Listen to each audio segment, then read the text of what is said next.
Дамы и господа, президент Российской Федерации Владимир Владимирович Путин.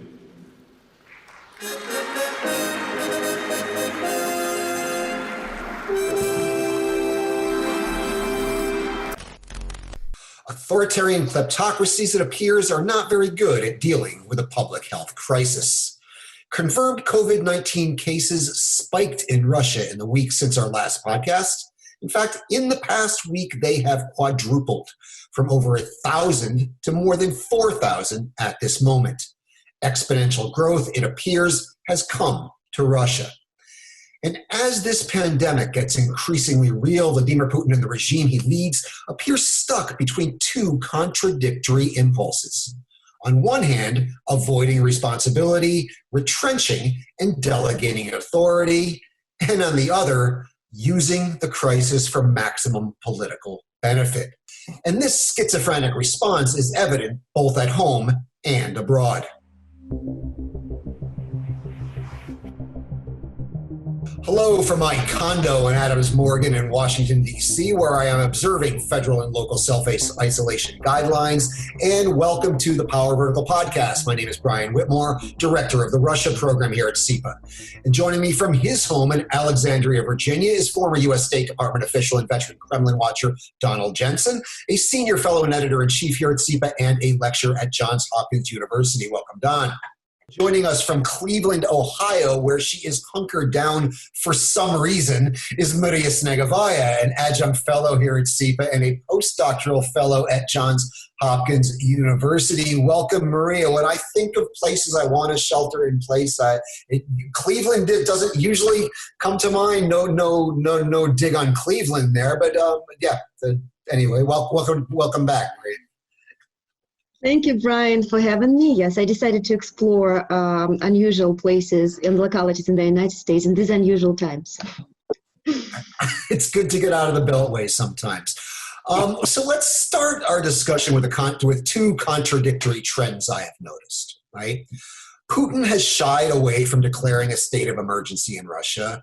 I would add in sharp contrast to Hungary's Viktor Orban, although the power Orban is trying to grab is power Putin already has. But nonetheless, Putin appears afraid to declare a state of emergency. He appears determined not to take ownership of Russia's response. There have been reports in the Russian media that he's afraid that declaring a state of emergency would harm his popularity, although he's not really been shy about doing this in declaring states of emergency in the past.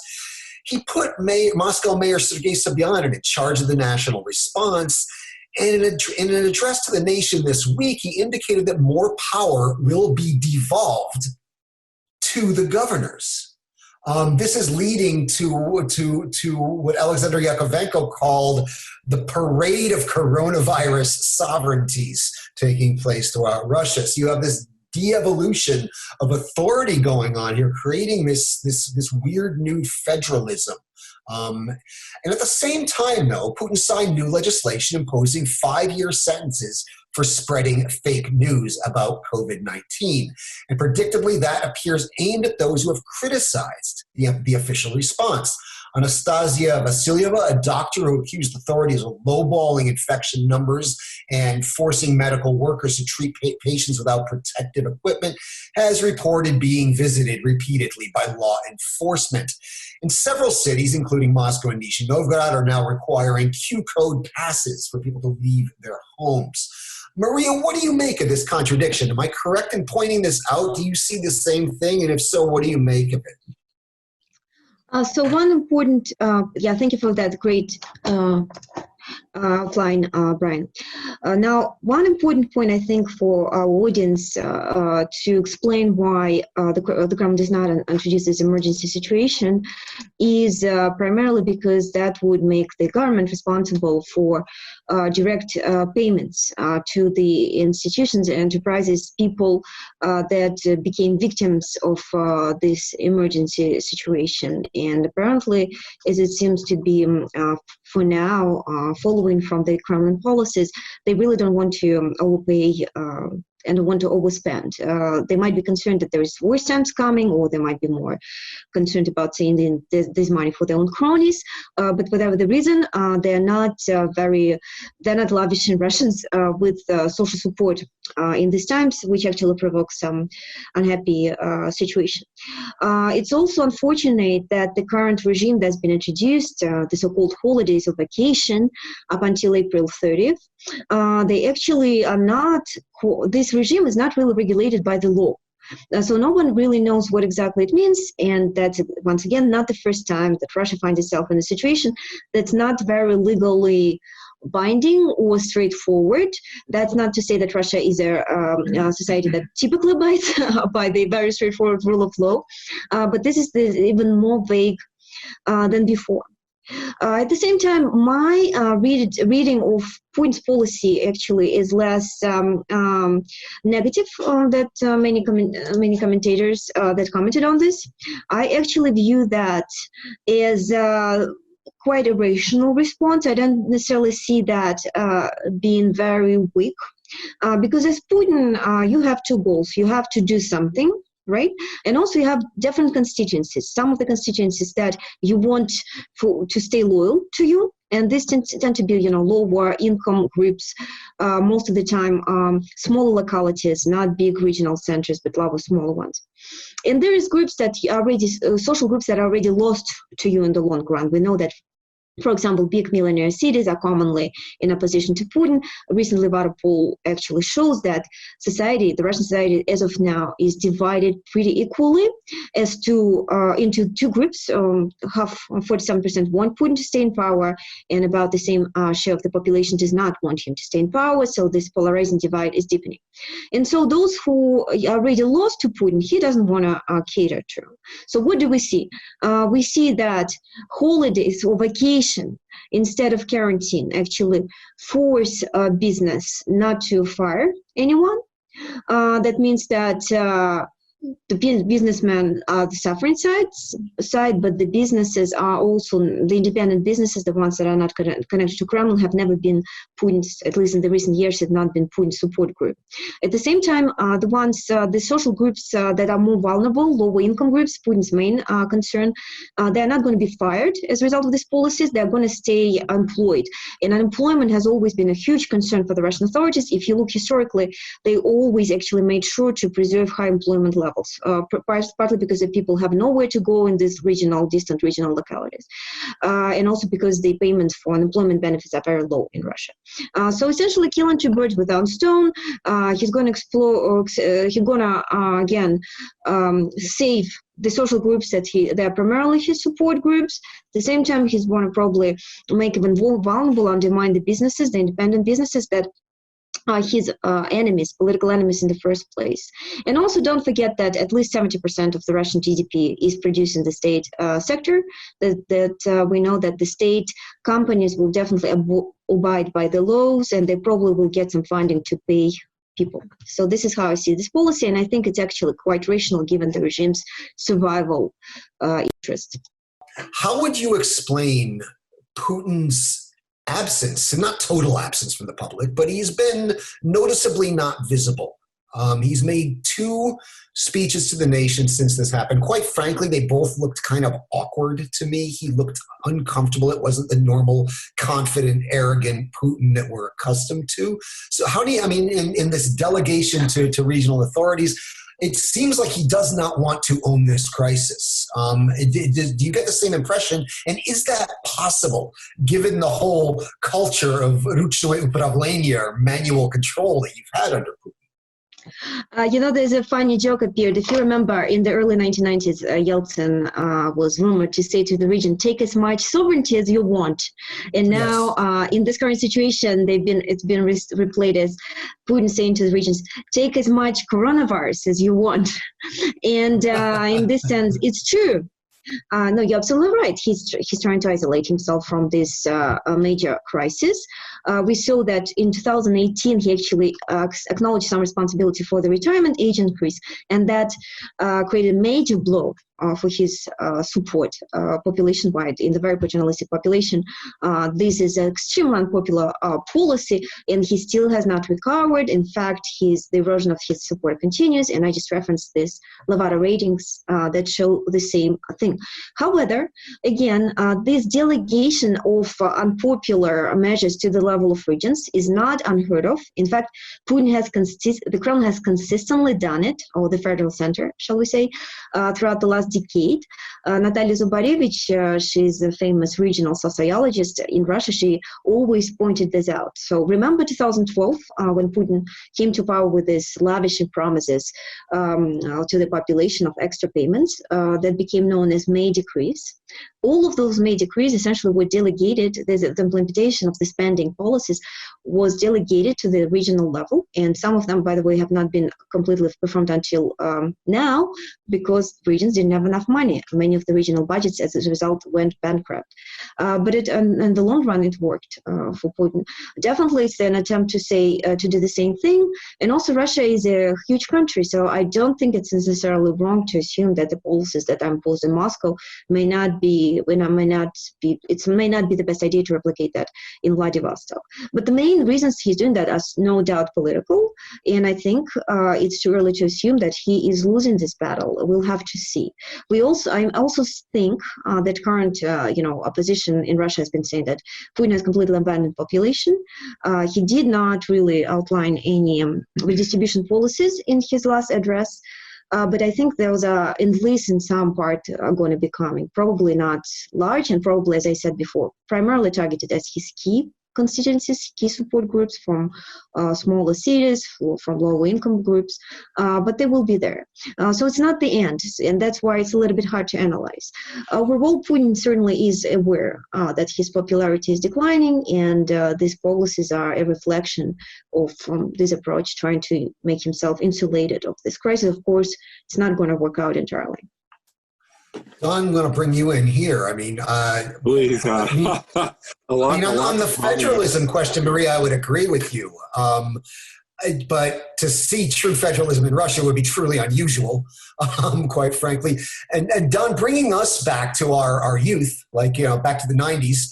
I mean, what I'm beginning to see is, could this reluctance on the part of Moscow, on the part of the Kremlin to own this thing, could this lead to what Alexander Yakovenko called a parade of coronavirus sovereignties?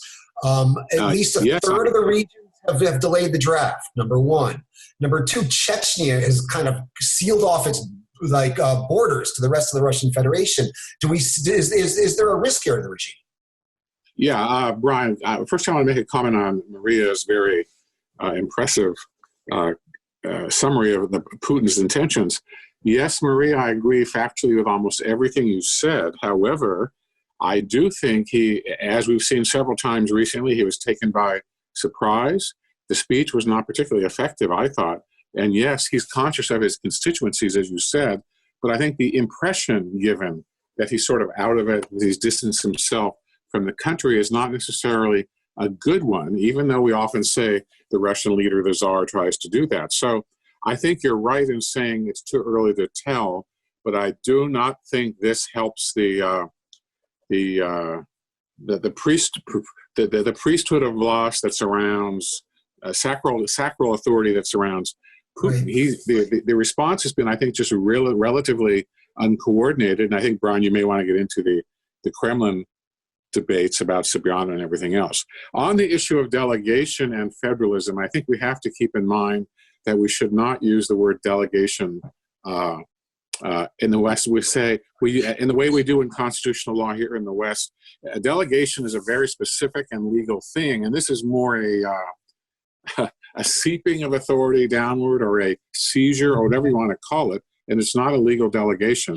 I would have the same concerns this week about the discussion of federalism. It's not federalism. It's a trickling down of authority, maybe wanted, maybe not wanted, like we saw, Brian, when we were in kindergarten in the early 90s. That's not federalism. Federalism is a very kind of specific kind of thing.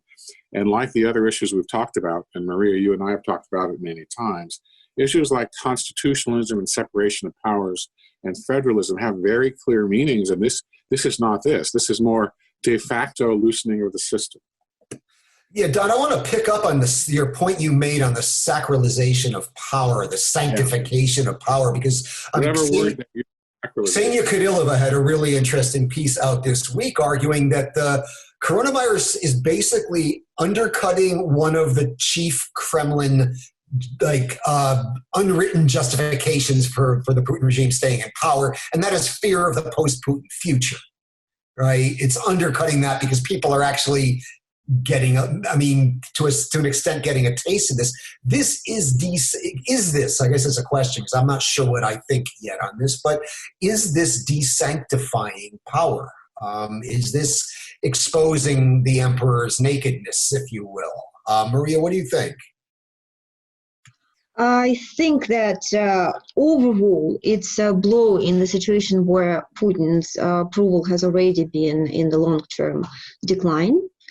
At the same time, it's a little bit early, I think, to definitely, predict the death of the regime anytime soon. First of all, because in the past we saw it's been successfully managing related challenges. So in 2010, there was a series of catastrophic fires surrounding Moscow and all over Russia. And at first, I remember there were really dramatic failures on the state of the Kremlin, and actually that was the time where, as we have discussed, the civil society started to emerge or develop in Russia, since it has to substitute for the obvious failures of the state. At the same time, in at least some parts of Russia, as a result, the Putin's approval has increased, because once people saw some support coming from the state, they tended to increase support for Putin, regardless of how the quality of this support, frankly. To some extent, we observed that in the United States as well last week when Trump's approval also improved, and I think we have discussed it in the past. So I think, yes, we do see the erosion. However, I would not overstate the impact that it's going to take in the long term, primarily because the society has already been divided in the first place, and the state policies are implemented in the way that they're going to hurt primarily Putin's political opponents. That I don't think is stupid on the Kremlin side, and we have to wait and see how this is going to play out long term in the dynamic of the opposition. For now, I would wait, since the cabinet, the government are supposed to develop certain measures that would assist at least some people or some companies, and we would have to see what kind of measures they would be. Definitely not sufficient, there's no doubt about that, and definitely a lot of people are going to suffer, but I think it's a little bit early to finally to make this concluding statement of what kind of outcome the regime this is going to have on the regime's long-term survival. Maria, I would agree with that. It's much too early. I find the resilience or not of Putin very interesting to watch. It's happened within himself. It happened with other things, that he's surprised and then tends to bounce back. And I think that's what we would expect here, because his political antennae are very strong and very sensitive. But what I would worry about is the fact that there have been, I'm not going to say black swans, but there have been a number of things happening in the past 2 months which have been, I think, in total, unlike what's happened before, in large part. And I think this should be more worrying to them. And we'll see. You're absolutely right. Let's see. I expect he will bounce back with his usual gymnastics, but we'll have to see. And, there are a lot of symbolic things going on, like May Day and the referendum, not more than symbolic, the referendum and other things going on. And this sort of is a jolt to the agenda. They're going to have to adjust, and they are trying to. Well, I would say it's more than a jolt to the agenda, because what we're seeing now is bigger than your average crisis. And the world that emerges on the other side of this crisis, whether we're talking about the Western world, the United States, Russia, the former Soviet space, everything on the other side of this is probably going to be different. I mean, we're already talking here in the U.S. of a death toll higher than the Vietnam War and the Korean War combined, potentially. That is not, that's a whole new order of magnitude. So while I am going to be very, very, very, very careful about writing the obituary of this regime, I will not do that. Putin has had 9 lives in the past. What we are dealing with right now is fundamentally different. There's another aspect also I wanted to get in on this as well in terms of the center and the periphery, is I'm noticing an increasing amount of material in the Russian media about center-periphery tensions, but not between the Kremlin and the regional administrations, but between Muscovites and Petersburgers and everybody else. Because there's a perception, if you read some of the Russian press, that this is a big city problem and these dirty Moskvichi are spreading this to us. So there's this anti-Moscow sentiment that is deeply personal that's developing. And it's an anti-urban sentiment as much as an anti-Moscow sentiment. Maria, you were shaking your head. I assume you've come across some of that. Yes, I saw some evidence. I think Leonid Volkov of Navalny's team has posted actually earlier today about how essentially there's growing anti-Moscovite sentiment in the region. The Moscovites are perceived as one who has spread the virus. Essentially, as we saw earlier for the same kind of attitudes we saw earlier being directed in Moscow against Chinese tourists who were associated to the sentiment. Now there is this news that, for example, in Ivanov region, the authorities threatened the population with criminal trials if they were to sublet their apartments to Muscovites. Well, of course, it's just the beginning of this development, but that's in some ways it's inevitable in Russia, since there is some cold civil war ongoing in the first place due to the extreme inequality between the Muscovites and the rest of the country, or the big millionaire cities and the rest of the country. And of course, this ongoing dynamic with Moscow concentrating disproportionately the number of cases of coronavirus will be multiplied by this overall growing resentment of Muscovites, and will definitely deepen this divide. So it's something to watch as well. One more point earlier, Brian, about the essentially the erosion of Putin support. One point that certainly backs your point is that yesterday, actually, Alexei Navalny has been holding this video conference of his own as an opposition leader from his own apartment, because they're no longer allowed to leave their apartment.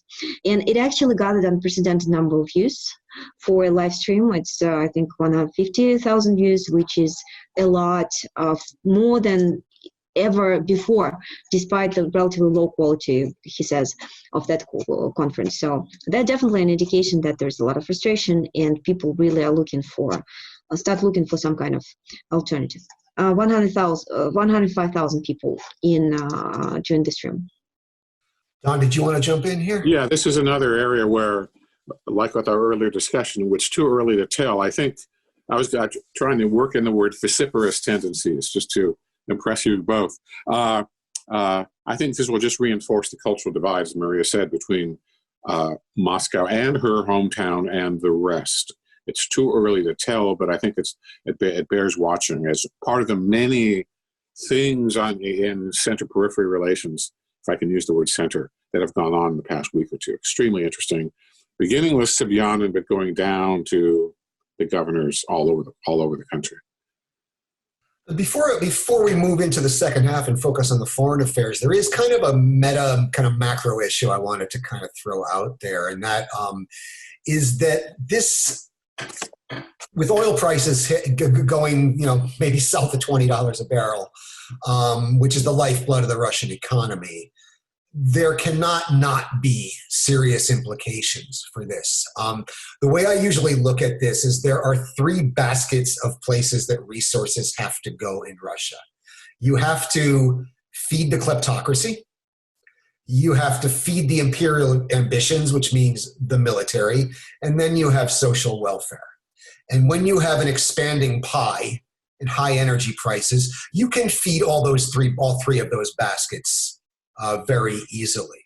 When you have a shrinking pie, which you are increasingly having, and this problem is not unique, this part of the problem, the shrinking pie, is not unique to Russia. but this is happening all over the world. But where Russia's primary asset, its energy resources, are the price of them is dwindling. Something's got to give. Something's got to give. Putin's domestic legitimacy is contingent on him feeding all three of these things. I know we've talked about, the three of us have talked about this before, but any thoughts on how this aspect of it is going to play out, kind of the political economy of all of this? So I actually have done some research in the past about the interplay between Putin's or Russia's, the Kremlin's foreign policy and the oil price dynamic. I estimated using this AI techniques the degree of assertiveness or aggressiveness is Putin's Western speeches directed towards the West, and you see that the higher the price, the more assertive or aggressive he tends to be, and the lower the price is, the less assertive he is. There's also kind of interplays nicely with the incidents of Russia's invasions in Georgia, Ukraine, Afghanistan. There's not as many, luckily, for the outside world, but those there are actually demonstrate that the Russian governance, the rulers of Russia are much more aggressive when oil prices are high. They will eventually, because of the domestic concerns, will have to moderate at least somewhat the international stances in the situation when the oil prices are low. And this is consistent with comparative literature on the topic that shows that petrostates are actually soft and milder internationally when there's lower oil prices. The question is, of course, what are the expectations of the Kremlin? Are they expecting the oil prices remain low, which obviously they did not, given this demarche of Sechin and this whole collapse of the OPEC deal, which was provoked by the Kremlin. But if they did expect the oil prices to stay as low as they are now, we will certainly see some moderation on the Kremlin side. And I'm hoping we'll get to talk about that, but at least Valery Solovey, that we commonly cite here, a political analyst, he leaked some information yesterday that there's rumors that Trump's administration forcing Russia to abandon Rosneft, to abandon Venezuela in exchange for actually some kind of oil prices deal. Oil deal that would allow to return prices to the high level. We'll see how this plays out. But the point being that in the situation of constraining, of increasing budget constraints, the Kremlin will have one way or another decrease the defense spending most likely, and at least somewhat not prioritize the welfare, but will have to include at least the social welfare, at least include that into consideration, right? Because what happens when the oil prices are high and things are good, that the population and its concerned are just out of Kremlin's calculus. When these budget constraints that the Kremlin is increasingly forced to prioritize, because the survival is so important for the regime, we are likely to see some kind of rethinking of these policies. I'm not saying that the Russia suddenly will going to transform into social welfare state and social democracy, but what I'm trying to say is that there will be some tougher choices for the Kremlin to make. It is likely that one of those choices already. We're witnessing one of those choices being made in Venezuela already. That's a very optimistic take on Brian, it. Would you share that? Hello? Yeah. I was just going to say I agree with Maria. The oil, Sechin, Venezuela triangle is a very interesting thing to watch to prove whether your question goes one way or the other. We have to see. I may not be so convinced as Maria that when the oil price is low, they're behaving as she said they do, but we have to see. I know you want to go to foreign affairs, Brian, but can we just throw in the Kremlin? As you know, I watch and read Kremlin social media a lot. The whole issue of Sobyanin and how he's handling this appears to have caused a перегруппировка of clan structures. That's too strong a word, of associations in the Kremlin. And it's very interesting to watch. There's almost a different Telegram channel for different points of view on this, and the activity seemed to be very highly intense, and it was, I think, even intense before this crisis. But it's very interesting to see how Sobyanin has reemerged from what I think a lot of people thought was the political wilderness in this so far, and we'll have to see again what happens. Well, this was a question we've been raising for weeks. How is Sobyanin what is this going to do for Sobyanin's political capital? And what you're seeing so far is that it's helping him effectively. You're seeing I guess a pure deal of the or the rearrangement. Yeah, it's either helped him or he's stuck his head above the trench and he'll get shot at. Probably both at the same time. Maria, would you agree with that? Not necessarily, because at least the way I see the situation, as I said before, the current policy, the regime that Putin announced that is going to be dealing with coronavirus situation, I think deals with splits the society into two halves, with one being taken care of, low income, more or less well-off groups, and the other one essentially destroyed. The businesses, that are not dependent to the state, the independent citizens, etc., etc.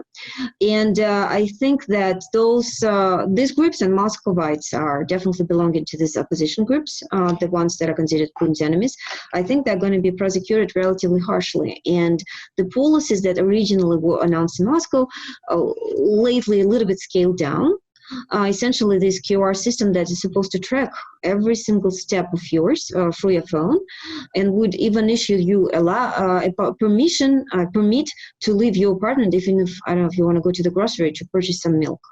Sobyanin actually is going to be the one who will have to implement these policies. They are not very likely to increase his popularity among the Muscovites, because this is direct limitation of your freedom. Frankly, it's if that's not dictatorship, then what is? Right now, probably in light of this popularity of these policies, and also because, of course, the desires of the Kremlin, luckily for us, always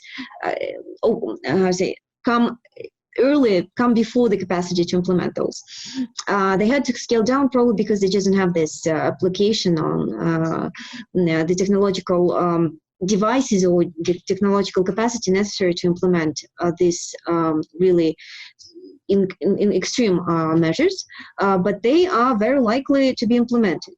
That means that what is happening again, the social constituencies that are more pro-Putin, they are being given certain concessions. They are not being fired from work. There is guarantees that they will preserve their place, their position. At the same time, you prosecute very harshly and impoverish the population in big cities that is actually hostile to you. That's why, as I said, this is not a very clear picture to me, because the outcome will finally depend on who's going to win, the Kremlin with its policies, or the society that will no longer be able to take this increased persecution. And it's not a given to me, going back to your question, Brian, about Sobyanin's popularity, that those kind of measures are likely to increase his popularity among the very really pro-freedom Muscovites. Also, once again, don't forget that this general awareness about this disease and its fear is lower in Russia than it is in the West. The general value of human life is lower, and how much an average Muscovite is ready to, concess in an effort to avoid this disease is also maybe lower than your average Western European citizen. In this sense, I don't know, we're going to see. Right now, the self-imposed isolation measures, they tend to be working out in Russia quite efficiently. There's substantive decrease in traffic. There is substantive decrease in number of people on the streets. But they're not ready at the same time to accept a dictatorship that's literally is in the proposed Sobyanin's measures. So it's not a given to me that his public support will increase as a result of this imposed measure. Yeah, it looks to me like Putin's making Sobyanin do all the unpopular stuff that Putin really wants. Well, exactly. As I said, he does this to all of the regions, and I think it's smart. I don't think that's necessarily a sign of his weakness. He's figuring it out. Sobyanin's no idiot, though, and he's falling right into this, if that is in fact what's going on. Well, that's because the political system is such, and the loyalty in the regime is such, as we have discussed in the past.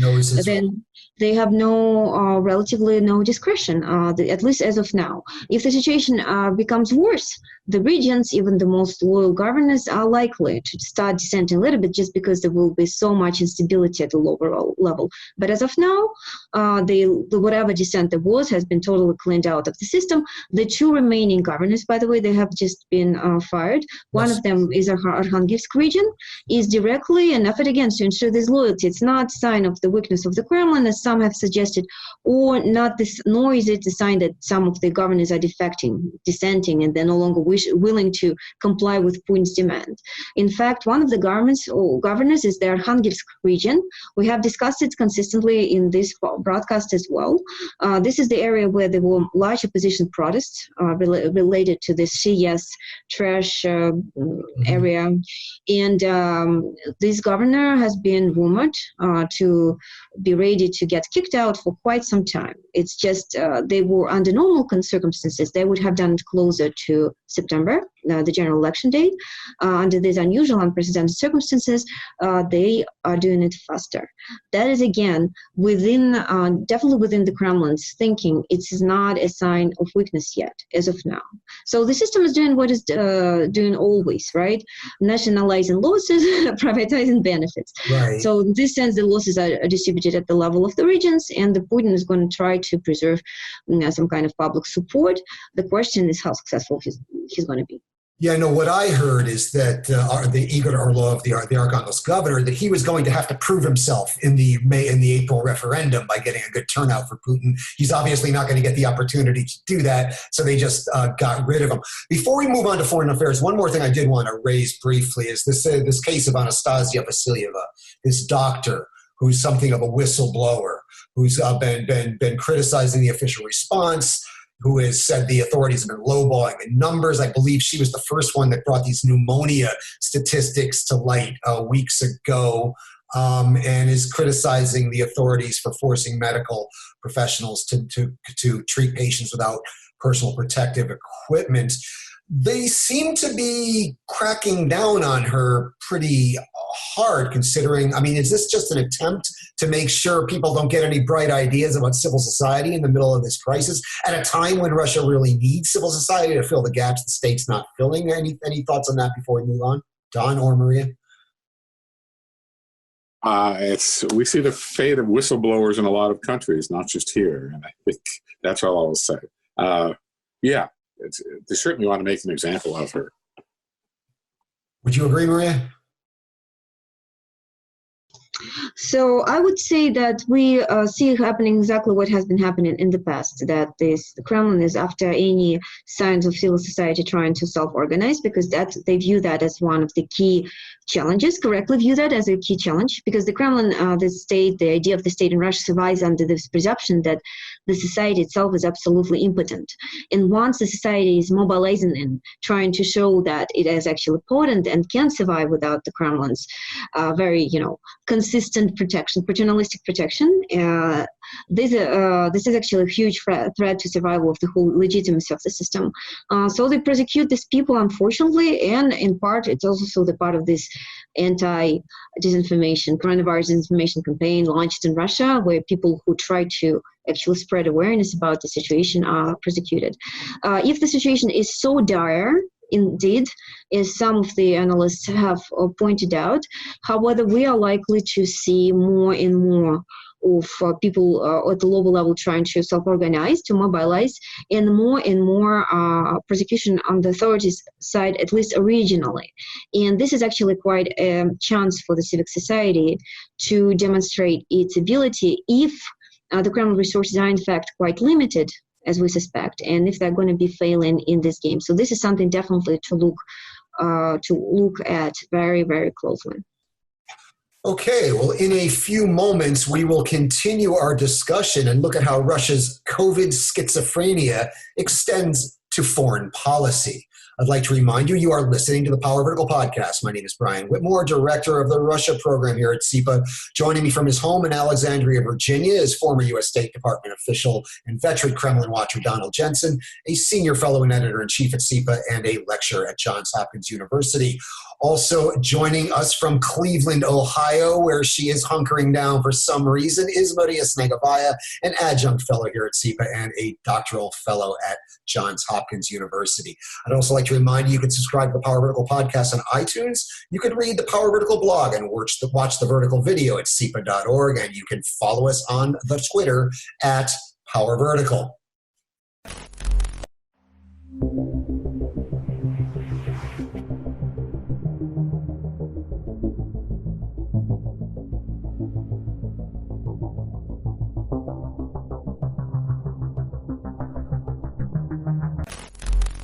Data point number 1, retrenchment. Rosneft is pulled out of Venezuela and liquidated its assets in that country, which amounts to Russia effectively abandoning a key ally in Latin America. Data point number 2, escalation. According to the European Union and the United States, Russia has stepped up its disinformation campaign against the West amid the COVID crisis. There was also a report out of Georgia this week about an increased Russian-sponsored disinformation campaign there. Data point number 3, opportunism. With much fanfare, Russia sent medical supplies to both Italy and the United States, scoring an initial propaganda victory. At least that is until the real facts came out. Don, Maria, your thoughts to Russian foreign policy in the age of coronavirus, retrenchment, escalation, and opportunism all at once. That's not really schizophrenia, that's something else, but your thoughts on that? Well, there is clearly a lot of development ongoing throughout the world, and the Kremlin, as usual, is trying to capitalize in a very opportunistic, again, typically very opportunistic way on these opportunities that are preserved, being offered. At first, definitely there were some attempts to spread this perception of the weakening of the West and this continuing hybrid warfare against the West. It seems to be, however, that lately the focus has been changed towards portraying Russia as this, this last hope, last resort for the collapsing world. So not so much emphasizing the weaknesses of the West as trying to emphasize the good side of the story, that Russia is actually coming to save the West with this help being sent to Italy, Serbia, medical assistance, and as well as the United States. Although in the case of the US, it's not very clear whether there was actually an assistance for it, or it was actually paid. Yeah, that becomes increasingly clear. At the same, junk stuff. Yeah. And it's not clear to what extent this was actually helpful. Yeah, in fact. But at the same time, of course, the ultimate goal is try to portray Russia as an ally, natural ally of the West in this common crisis. And in the long term, of course, use that as leverage to abandon sanctions. Especially Italy is important in this regard, since its say may really be really important for the EU sanctions, which are of fundamental importance to Russia. As just another indication of this development, there was this news that Russia tried to pass this resolution to cancel the sanctions in the UN. Unfortunately for Russia, it has only been supported by Cuba, Central African Republic, Nicaragua, and Venezuela, so not very successfully. But the idea was that in this age of trouble and disarray, we should not impose these unilateral sanctions that also limit our access to products and medication, which is, of course, a total lie, since the existing sanctions do not limit the medications. And if anything, Russia's self-imposed sanctions that limit access to Western groceries or the Western products. So in this sense, it's clear that this will probably be the line, and it's again very strategic, very it's smart in the given circumstances. I think instead of trying to polarize the situation further, trying to present this as a benevolent assistant help in these times of troubles, and also consistent, as I said before, with this foreign policy behavior that is milder and somewhat more oriented to less aggressive in the times when oil prices are not very high. I mean, I would agree with that to a point and add a caveat, because I see all of these things happening simultaneously. I don't think that Russia was stepping up its disinformation campaign and then it decided to play nice and like pretend it was sending aid to the United States and Italy, and then pulled out of Venezuela. All of these things are happening at the same time. I mean, I am very intrigued by this unconfirmed talk that there was some kind of a deal with the United States, that if Rosneft were to pull out of Venezuela, then the U.S. would use its influence with the Saudis to get the Saudis to cut production and thus bring up the price of oil. I haven't been convinced there. I wouldn't rule it out. But we're seeing we're seeing kind of this retrenchment, escalation, and opportunism all at once. Don, am I wrong? Am I missing something? Or and I'm glad you pulled it all together like that. You know, a lot of us in Washington who nerdishly debate about Russian international behavior and security policy sometimes look at the question of whether a declining economy, or crisis in this case, would result in retrenchment. In this regard, I think the Venezuela developments are extremely interesting. And, you know, the argument for some people here has always been, well, they have the minimal resource bases needed to go ahead with all these interventions, and by coincidence, they seem to be related to who voted for them in the UN. But I'm going to watch Venezuela closely, because it may well be that they want to cut back a little bit. I doubt they're going to do so much in Syria or Ukraine, but this was originally sort of a low-risk investment for them, 100 soldiers and so forth. So I think you're correct in linking Rosneft, Venezuela, the sanctions issue, the Trump call with Putin, which I'll add, all together as part of a general pattern of behavior that bears a lot more watching and explanation. Well, the presence in Venezuela also was less about troop presence and more about like Rosneft's investments in the Venezuelan energy. Oil and about 100 guys, I think it was. Yeah. But Maria, I saw you wanted to jump in, so go ahead. But just very quickly, that's not necessarily contradicting what you said. I'm saying that I think there is one line that's emerging that might be the one that Russia will be prioritizing throughout this crisis, although, as I said again, the situation is quite unstable. But among those medical assistance elements that were sent to the United States, it's been rumored some of the medical apparatus says they actually were produced by the enterprises in Russia that are under U.S. sanctions. And allegedly, Andrei Malgin, the Russian blogger, suggests that the original expectation was that the U.S. will return some of those medical assistant products precisely because they are produced by the sanctioned companies as a pretext, and that would give Russia a pretext to create this big propagandist scandal domestically. Look, that sanctions actually make Americans die. This did not work out, however, but it certainly kind of brings this idea that you, Don and Brian, have been emphasizing, that it's always opportunistic, always looking for different elements to exploit. Mm-hmm. I mean, going back to kind of a scheme I drew out in the first half of these kind of three baskets of places that Russian resources have to go. The kleptocracy, which is essential for Putin maintaining the consensus that he should rule within the elite. The imperial, the military defense spending, if you will, to fund the revived empire, which is a key part of Putin's legitimacy, both within the elite and with the society, and social welfare, which is essential to the consensus within the society. And when in an era of shrinking resources, something has to go. In terms of the spending on military defense and foreign affairs, I mean, what I expect to happen is for them to shift to lower cost efforts of achieving the same goals. Disinfo ops and active measures aren't really as expensive as military operations, right? So I could see a shift there as a cost-saving measure.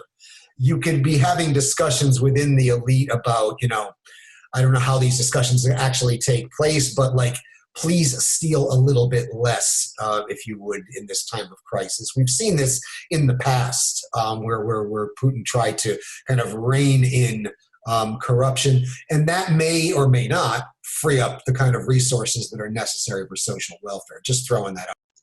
There were some reports by the U.S. authorities that actually targeted the criminals, requesting them to scale down their criminal activities in these times of crisis. And it's kind of exactly like the parallels here are very close. Criminals within or inside the Kremlin or outside the Kremlin? The reports were about the U.S., actually, about the criminals here. Yeah, but you're absolutely right that there's a direct parallel here to Putin saying the same thing to his cronies. Although I don't think it's going to work out as well in the Russian case, because even criminals in Russia arguably are much less concerned about the public good. Don, any thoughts on this? I'm still chuckling at Maria's anecdote about the equipment would be reserved regarding the sanctions. I missed that one, Maria. The Italian reaction has also been very interesting, by the way. The reaction to see what actually they unloaded in Italy. And then I think our colleague Ben Hodges even noted on social media this week that they're not loading the boxes properly, which indicated motives other than what they said they were to be intended for. Okay, well, we appear to be bumping up against the clock as tends to happen about an hour into our broadcast. Any final thoughts on where we are this week with Russia in the time of coronavirus before we wrap it up? Well, we've not heard much said much. We have in the past about Victory Day, about the referendum, about all this stuff going on. And I saw a picture this morning that the Russian troops are preparing, it seems, for something on May 9th, and they're not at the requisite social distance. So perhaps this has just not been decided yet, or perhaps they already have a series of scenarios, what they want to do, maybe on Zoom or something like that. They've canceled the referendum, of course. Yes. Victory Day, I'm assuming, it's not been formally canceled yet, but all indications are that it's going to be pushed back, no? Actually, go ahead, Maria. As a matter of fact, apologies for interrupting. As a matter of fact, there was this news yesterday that they're actually rethinking the Victory Day as well. That's along the lines that we have discussed before. There's two ideas. So first of all, either it's going to be still the parade on May 9th without tribunes, so to speak. So meaning that essentially there will not be people on the streets, or an alternative suggestion to actually push it to early September, which is beginning of the Second World War, or even as far as November 7th. So they're considering it. I would not necessarily say that the Russian authorities are totally not responsive to the realities. It just took them forever, and the considerations of the well-being of the citizens are not a priority. But there is just some rationality behind what they're doing, and I think it's important to acknowledge for some of the commentators that are quick, to ascertain that it's the end of Putin's regime. I think they're a little bit more shrewd and sophisticated, unfortunately, than that. Although I would say that this could be correct me if I'm wrong, but I think this would be the first time since 1945 in the Soviet Union or Russia that there was not a Victory Day parade. No. You're not wrong, but actually the 1995 is when the Victory Day has been started to be celebrated. The parade was celebrated on every year. Before that, there was actually only, I think, for 1945, 1965, 1975, 1985, and 1990.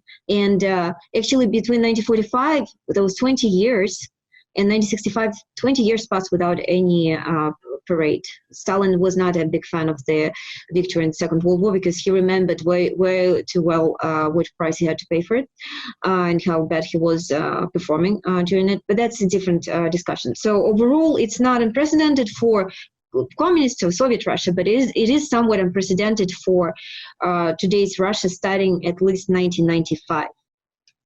Okay, well, then I stand corrected. Thank you, Maria. And on that note, we'll wrap it up. That's all we have time for today. I'd like to remind you, you have been listening to the Power Vertical Podcast. My name is Brian Whitmore, Director of the Russia Program at SIPA. Joining me from his home in Alexandria, Virginia, has been former U.S. State Department official and veteran Kremlin watcher Donald Jensen, a senior fellow and editor-in-chief at SIPA, and a lecturer at Johns Hopkins Thank you. Thank you. Also joining us from Cleveland, Ohio, where for some reason she is temporarily embedded, has been Maria Snegovaya, an adjunct fellow at SEPA and a postdoctoral fellow at Johns Hopkins University. Thank you both for the enlightening discussion. Thank you. Thank you. I'd also like to thank our producer, Michal Harmata, for keeping the lights on and all the complicated machines well-oiled, well-sanitized, and well socially distanced and in working order throughout our discussion. I'd also like to remind you can subscribe to the Power Vertical podcast on iTunes. You can read the Power Vertical blog and watch the Vertical video at sepa.org, and you can follow us on the Twitter at Power Vertical. Keep washing your cans, stop touching your face, keep practicing social distancing, keep calm and carry on. Join us again next week. And now, as always, I leave you with something other than the ambient sounds of my favorite socially conscious Russian rapper, Noise MC.